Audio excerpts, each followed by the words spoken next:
science has been proven recently and across the past decades that nature and nature-based solutions are a central piece in mitigating climate change and in adapting the societies, the human societies, to a changing world. So we need to restore forests. We need to make sure that biodiversity is protected. We need to make sure that we have resilience in the environments that we live in. So investing in protection of nature, in nature's restoration, is fundamental for us to continue living on this planet with quality of life, with life expectation, positive life expectation for the different nations. So it's clear today that we need nature to thrive. And in order to thrive, we need to protect nature. And biodiversity and nature and the climate needs to be protected so that we, as humans, as a human society, can thrive in the long term. I think one very important thing is that nature and the services that nature provides to human societies is not accounted for in the regular accounting system. So governments, for example, they don't take into account the value of the environmental services to calculate the GDP, for example. A company oftentimes do not use, or the private sector do not use the nature values or the nature assets to be considered in their balance sheets when it comes to decisions of investments and so on. So my view is that more and more we need to incorporate the value of nature conservation, the services that nature provides to humans as part of the financial equation, both for countries, for companies, for families, for smallholders, for farmers, and so on. So everybody needs to understand that nature provides a service. That service has a value. And in having a value, it should be remunerated. And in being remunerated, it's going to be protected and it's going to be considered for the future generations. So we need to protect more nature.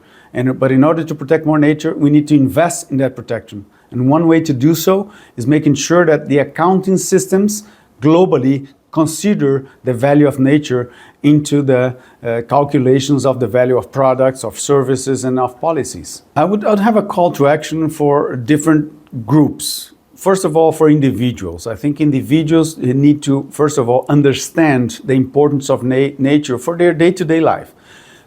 Food quality, leisure, travel, experiencing nature, swimming in a clean river, clean ocean, all of those services that nature provides and provides us quality of life, they need to be understood and considered by individuals. So for individuals, my call to action is please do study and do understand the importance of nature for your daily life. For companies and corporations in the private sector, my call to action is incorporate within your accounting processes, within your accounting systems, the value of nature in your business. So if you are an agricultural company, please consider the importance of protecting forests so that those forests will protect water that will irrigate the crops and produce the food that is necessary for the humans all over the planet. So, and that goes for every single aspect, every single sector in the global economy. Transportation, aviation, tourism, food production, consumption, all of those activities need to consider nature values within their accounting system so that, that additional payment or that additional money that goes into nature can be turned into nature protection, can be turned into environmental services protection. So my call to action for companies is to incorporate in your balance sheets, incorporate in your budget buildings, in your financial projections, the value of nature, the value that nature provides to your company, to your clients, to your products, to your services. And thirdly, my call to action for governments is to accelerate the commitments to protect nature.